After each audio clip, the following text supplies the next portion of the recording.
សួស្តីដល់អ្នកគ្នាជួបជាមួយខ្ញុំនៅទីនេះអញ្ចឹងនៅពេលនេះគឺខ្ញុំលើកយករឿងប្រដូបលឹងផ្ដាំស្នេហ៍បន្តមកធ្វើការសម្ដែងសម្រាប់អ្នកទាំងអស់គ្នាអញ្ចឹងការពិវៈមុននឹងអ្នកទាំងអស់គ្នាបានដឹងហើយរវាងជូវុនរួមជាមួយនឹងរ៉ាអ៊ីមនឹងពួកគេបានផ្លាស់ប្ដូររាងកាយគ្នាមកដូចដើមវិញហើយអញ្ចឹងបន្ទាប់ពីការផ្លាស់ប្ដូរនេះតើវានឹងមានរឿងអ្វីកើតឡើងបន្តទៀតអញ្ចឹងចង់ដឹងថាល្អមើលយ៉ាងណានៅវគ្គនេះសូមតាមដានជាមួយខ្ញុំទាំងអស់គ្នាអញ្ចឹងពេលនេះយើងឃើញថាពេលដែលរ៉ាអ៊ីមរបស់យើងនឹងបានដើរចេញពីប៉ុស្តិ៍ប៉ូលីសហើយត្រូវមេឃភ្លៀងអញ្ចឹងទៅនាងនឹងក៏សាប់តែមានការផ្លាស់ប្ដូររាងកាយរបស់នាងមានន័យថាព្រលឹងរបស់នាងបានហោះចូលទៅក្នុងរាងកាយរបស់ជូវុនវិញរីឯព្រលឹងរបស់នាងនៅក្នុងកាយរបស់ជូវុននឹងក៏បានហោះមកក្នុងរាងកាយរបស់នាងវិញដូចគ្នារួចហើយនឹងរ៉ាអ៊ីនរបស់យើងនាងសប្បាយចិត្តមែនទែននាងក៏បានចូលមកក្នុងប៉ុស្តិ៍ប៉ូលីសម្ដងទៀតហើយនាងក៏បានច្បាស់ថាឥឡូវនេះនាងបានផ្លាស់ប្ដូររាងកាយធម្មតាវិញហើយដូច្នេះមុននាងបានចាក់ចេញពីប៉ុស្តិ៍ប៉ូលីសនាងក៏បានគេហៅថាសងសឹកវិញនាងបាននិយាយ5ទៅកាន់បុរសម្នាក់ដែលត្រូវបានវាយបែកមាត់នឹងថាលោកកុំអត់អន់ទោសឲ្យអាប៉ែនឹងអាប៉ែនឹងវាយលោកឈឺខ្លាំងណាស់ដូច្នេះជូវុនរបស់យើងក៏បាននៅជាប់ប៉ុស្តិ៍ប៉ូលីសនោះចំណែកឯពូថ្លៃរបស់ជូវុនវិ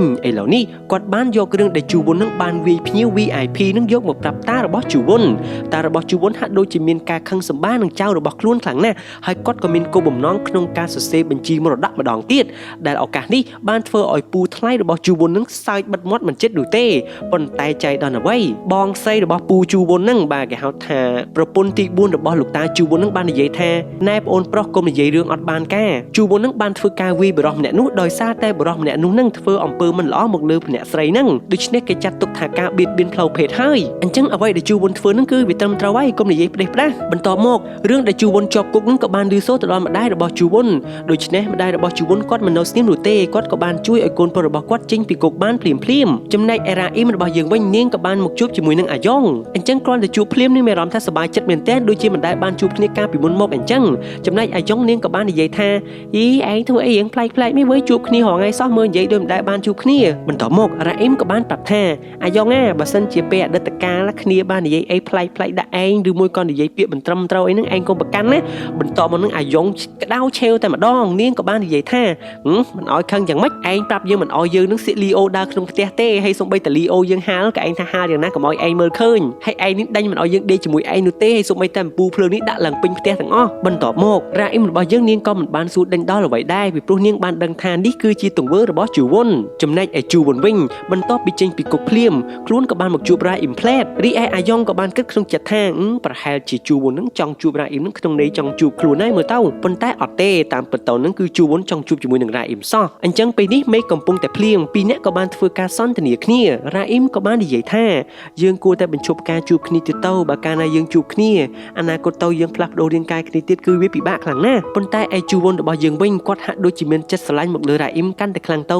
ហើយគាត់ក៏បានធ្វើការអបរ៉ាអ៊ីមហើយនិយាយថាមិនអាចទេយើងទៅតែជួបគ្នាបន្តទៀតកាត់មកដល់អូស្ការរបស់យើងវិញដែលធ្លាប់តែគេហៅថាសើចសប្បាយជារៀងរាល់ថ្ងៃហ្នឹងឥឡូវនេះគាត់ហាក់ដូចជាកំសត់ខ្លាំងណាស់ហើយគាត់នឹងក៏បានមកជួបជាមួយនឹងបរិសុទ្ធដែលបានធ្វើភ្លេងនិយាយទៅបទដែលគាត់លេចធ្លាយនឹងអាចត្រូវបានគេចាត់ទុកថាបទចម្លងពីគេព្រោះអីហ្នឹងបទចម្រៀងហ្នឹងគឺវាស្តៀងនឹងបទដែលបរិសុទ្ធម្នាក់នេះអាប៉ែនឹងអ្នកនិពន្ធអញ្ចឹងណាបន្ទាប់មកគាត់នឹងក៏បានថាអ្នកបម្រើនឹងឲ្យរៀបចំកន្លែងដេកឲ្យត្រឹមត្រូវឲ្យក្មេងប្រុសម្នាក់នេះរីឯយុនស៊ុលរបស់យើងវិញនាងក៏បានមកជួបជាមួយនឹង director ហើយក៏បានសួរ director ថាតើបទនេះវាអាចជាបទចម្លងពីបទមួយនោះដែរឬអត់ director ទាំងអស់ទាំងម៉ាននេះក៏បាននិយាយថាវាគឺជាការចម្លងទាំងស្រុងតែម្ដងហើយពួកគេក៏បានបន្តទៀតថាពួកគេមិននឹកស្មានថាអូស្ការនឹងហ៊ានចម្លងបទចម្រៀងអញ្ចឹងឡើយបន្តមកនឹងយុនស៊ុលក៏បាននិយាយថាកុំនិយាយផ្ដេសផ្ដាសអូស្ការគឺមិនអាចធ្វើរឿងនេះឡើយអញ្ចឹងបានន័យថាយុនស៊ុលរបស់យើងនឹងហាក់ដូចជាទុកចិត្តទៅលើអូស្ការណាចំណែកឯជូវុនរបស់យើងវិញឥឡូវនេះគាត់នឹងបានត្រឡប់មកកាន់ផ្ទះរបស់គាត់វិញហើយប៉ុន្តែលេខកូដសម្ងាត់នឹងគឺត្រូវបានផ្លាស់ប្ដូរ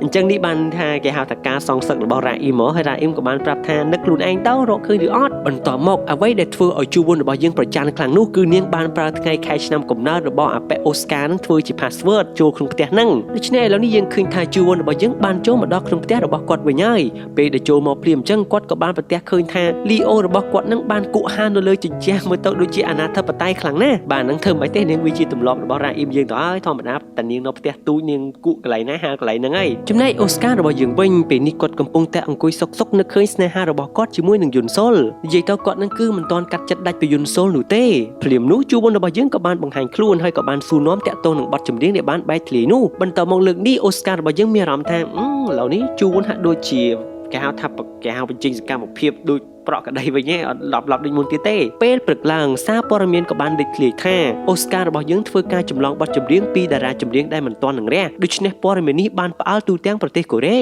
កាត់មកដល់ជូវុនរបស់យើងពេលត្រូវមកធ្វើការវិញឥឡូវនេះយើងឃើញថាអាយ៉ុងរបស់យើងគិតថាជូវុនលួចស្រឡាញ់ខ្លួនឯងពេលដើរមកអញ្ចឹងមើលខ្លួនអញ្ចឹងណាប៉ុន្តែអត់មើលទេព្រោះឥឡូវនេះគឺជាជូវុនពិតប្រាកដហើយគ្រាន់តែជូវុនមកធ្វើការភ្លាមនឹងក៏ស្រាប់តែមានការនិយាយដើមរបស់ជូវុននឹងផ្លែតតែម្ដងជាពិសេសពូថ្លៃរបស់ជូវុនហើយអ្វីដែលគួរភ្ញាក់ផ្អើលនោះគឺជូវុនរបស់យើងខឹងតាក់ទងនឹងការសញ្ញេនិយាយទៅរ៉ាអ៊ីមនឹងគាត់សញ្ញេឯកសារផ្ដេសផ្ដាស់ញ៉ៃញ៉ៃចឹងតែហេមិនប្រើសញ្ញេរបស់គាត់ទេប្រើសញ្ញេរបស់នាងដែលមានរូបបេះដូងមានអីអញ្ចឹងណាចំណែកឯអូស្ការរបស់យើងវិញពេលនេះគាត់ក៏បានមកជួបជាមួយនឹងយុនសុលពេលដែលមកជួបភ្លាមគាត់ក៏បានធ្វើការចោទយុនសុលផ្លែតតែម្ដងថានាងមានគោលបំណងក្នុងការធ្វើឲ្យបទចម្រៀងរបស់ខ្លួននឹងលេចធ្លាយដើម្បីបំផ្លាញអនាគតនិងជីវិតរបស់អូស្ការហើយអូស្ការក៏បាននិយាយថាហេតុអ្វីក៏នាងធ្វើបែបនេះដាក់ខ្ញុំនាងក្បត់ខ្ញុំហើយនាងទៅនៅជាមួយនឹងប្រុសដទៃឥឡូវនេះនាងចង់បំផ្លាញជីវិតរបស់ខ្ញុំទៀតឬមួយក៏យ៉ាងណ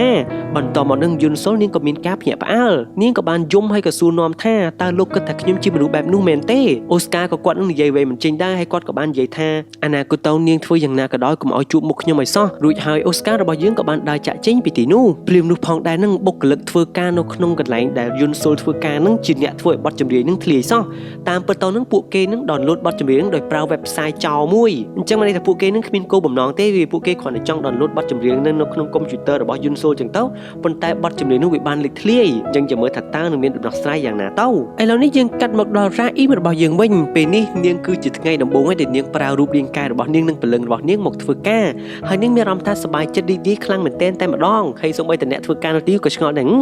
ថ្ងៃនេះមិនដេចក៏ធ្វើខ្លួនធម្មតាក៏សប្បាយរីករាយដូចរាល់ដងអញ្ចឹងបន្តមកនាងក៏បាននិយាយថាកុំបារម្ភអីកាលពីមុនតាក់ទងខ្ញុំអីកុំខ្វល់ខ្ញុំប្រហែលជាឈួតដែរកាលពីមុនរួចហើយនាងក៏បានមកជួបជាមួយនឹង director ពេលដែលបានជួបជាមួយ director ភ្លាម director បង្ហាញសកម្មភាពថាគាត់នឹងហាក់ដូចជាមិនហ៊ានជួបមុខជាមួយនឹងរ៉ាអ៊ីមយើងទេដោយសារតែគាត់នឹងលួចស្រឡាញ់រ៉ាអ៊ីមហើយរ៉ាអ៊ីមដឹង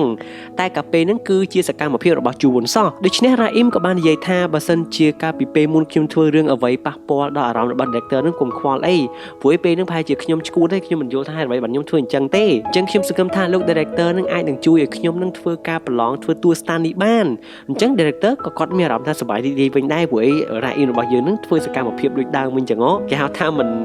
ឆ្មើងឆ្មៃដោយកាលពីមុនណាអញ្ចឹងក្នុងកំឡុងពេលនៃការហាត់សមនោះយើងក៏បានឃើញមនុស្សស្រីម្នាក់បានចូលមកកន្លែងហាត់សមនេះដែលនាងគឺជាប្អូនស្រីរបស់ជូវុនបន្តមកនឹងនាងក៏បានជួបជាមួយនឹង director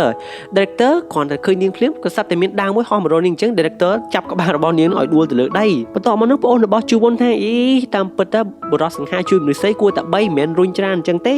បន្តមកនឹងនាងហាក់ដូចជាចាប់អារម្មណ៍ចំពោះ director នឹងមិនដឹងទេគ្រប់គ្នាក៏ធ្វើការបង្អាប់អញ្ចឹងណាតែពេលនេះគោលបំណងរបស់នាងគឺចង់មកជួបជាមួយនឹងរ៉ាអ៊ីមអញ្ចឹងពួកគេនឹងក៏បានមកនិយាយគ្នានៅហាងកាហ្វេមួយអូនស្រីរបស់ជូវុនក៏បានសួរថារ៉ាអ៊ីមតើនាងមានទំនាក់ទំនងអ្វីជាមួយនឹងអូស្ការហើយនឹងបងប្រុសរបស់ខ្ញុំបន្តមកនឹងរ៉ាអ៊ីមគេបង្ហាញទឹកមុខថាធុញនាងក៏បាននិយាយថាខ្ញុំមានពាក់ព័ន្ធអ្វីនឹងពីរអ្នកនឹងនោះទេចុះហេតុអ្វីបានជានាងយកលុយពីម្ដាយរបស់ខ្ញុំដល់ពេលហើយរ៉ាអ៊ីមក៏ឆ្ងល់យកលុយខ្ញុំអត់ដឹងអីទេបន្តមកនឹងក៏ដល់ពេលដែលជូវុនរបស់យើងទេមករកទូរស័ព្ទរបស់គាត់នឹងដូចគ្នាអញ្ចឹងរ៉ាអ៊ីមនឹងក៏បានមកជួបជាមួយនឹងជូវុនហើយបានសួរថាសួរទាំងខឹងតែម្ដងពេលដែលលោកនឹងខ្លួនរបស់ខ្ញុំតើលោកបានយកលុយពីម្ដាយរបស់លោកចំនួនប៉ុន្មានហេតុអ្វីក៏លោកធ្វើបែបនេះសកម្មភាពធ្វើបែបនេះប្រៀបដូចជាខ្ញុំនឹងជាមនុស្សអាក្រក់មនុស្សល្មមលុយអញ្ចឹងតើលោកនឹងចង់ឲ្យខ្ញុំនឹងថោកទាបដល់កម្រិតណាទៀតតាមម្ដាយរបស់លោកនឹងគិតថាខ្ញុំនឹងជាមនុស្សមុខលុយយ៉ាងម៉េចទៅបន្តមកនឹងជូវុនគាត់ក៏បានតបថា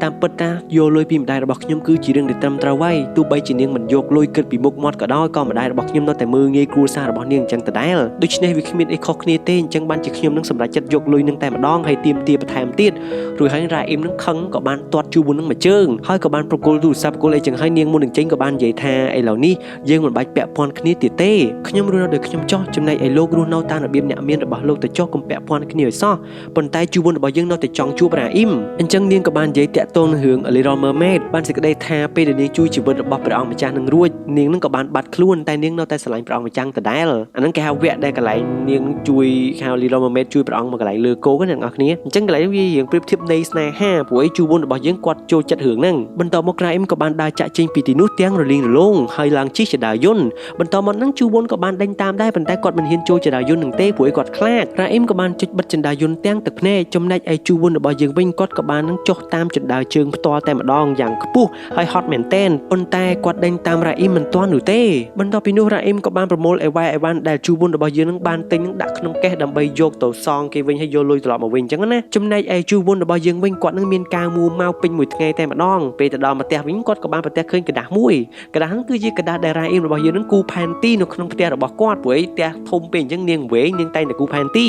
ប៉ុន្តែផែនទីហ្នឹងគឺនិយាយតែកន្លែងនាងលួចមើលអូស្ការរំអូស្ការលេងភ្លេងអូស្ការច្រៀងអីចឹងទៅជូវុនរបស់យើងគាត់ប្រច័ណ្ឌគាត់ក៏បានហែកផែនទីនោះចោលចំណែកឯអូស្ការរបស់យើងវិញឥឡូវនេះចាប់ផ្ដើមក្តៅឆេវតែម្ដងព្រោះអីបទចម្រៀងដែលគាត់នឹងគេហៅបែកធ្លាយហ្នឹងត្រូវបានមនុស្សគ្រប់គ្នាចោទប្រកាន់អូស្ការរបស់យើងជាអ្នកចម្លងបទចម្រៀងអញ្ចឹងណាប៉ុន្តែតាមពិតទៅហ្នឹងបទចម្រៀងហ្នឹងមិនមែនអូស្ការយើងជាអ្នកផលិតទេគឺគេហៅថា producer អ្នកបង្កើតភ្លេងអ្នកអីភ្លេងផលិតភ្លេងហ្នឹងជាអ្នកធ្វើអញ្ចឹងណាហើយអូស្ការគាត់មិនអស់ចិត្តថាហេតុអ្វីបានជាគាត់ល្ងងខ្លាំងម្ល៉េះស្ដាប់បទចម្រៀងហ្នឹងមិនដឹងថាបទហ្នឹងជាបទដែលចម្លងពីគេអញ្ចឹងពេលនេះមិនដឹងថាគួរដោះស្រាយយ៉ាងណាទេដោយសារឥឡូវនេះជិតដល់ Christmas អញ្ចឹងពួកគេនឹងបានចំណាយលុយជាច្រើនដើម្បីរៀបចំកន្លែងប្រគំតន្ត្រីរបស់អូស្ការអញ្ចឹងណាបើសិនជាមិនដោះស្រាយទេគឺពួកគេនឹងត្រូវខ្សែធនតែម្ដងអញ្ចឹងពេលនេះយើងគេថាអូស្ការរបស់យើងនឹងកំពុងតែធ្វើការប្រគំតន្ត្រីតូចមួយតាមរយៈទូរទស្សន៍អញ្ចឹងណាហើយរ៉ាអ៊ីមរបស់យើងនឹងក៏បានចូលមកគាំទ្រដែរពិតជាមានការគាំទ្រយើងនៅតែគាំទ្រអញ្ចឹងពេលដែលចេញពីការប្រគំតន្ត្រីនឹងវិញក៏មានអ្នកកាសែតជាច្រើនបានសួរនាំតាក់ទងនឹងបទដែលបានបែកធ្លាយនោះប៉ុន្តែអូស្ការមិននិយាយអ្វីនោះទេហើយគាត់នឹងក៏បានសម្លឹងឃើញថារ៉ាអ៊ីមនឹងបានដើរចាក់ចេញពីទីនោះទាំងកំសត់អញ្ចឹងពេលដែលរ៉ាអ៊ីមបានដើរមកដល់កន្លែងឆ្ងាយបន្តិចពេលមានព្រើលមានអីចឹងទៅអូស្ការក៏បានទេ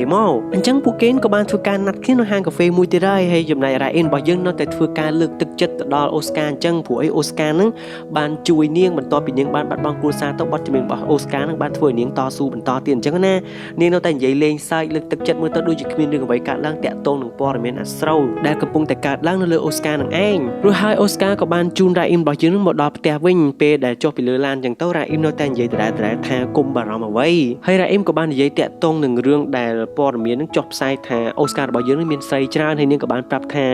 បើសិនជាមនុស្សប្រុសធ្វើឲ្យមនុស្សស្រីនឹងយំនឹងគឺមនុស្សប្រុសនឹងជាមនុស្សប្រុសមិនល្អទេហើយអូស្ការក៏មានអារម្មណ៍ថាគាត់នឹងដូចជាក្មេងដែរពេលខ្លះបន្ទាប់មកនឹងរ៉ាអ៊ីមនឹងក៏បានលើកទឹកចិត្តថាបើសិនជាយើងគិតថាយើងជាក្មេងបានន័យថាយើងនឹងមិនមែនជាក្មេងទេពីព្រោះ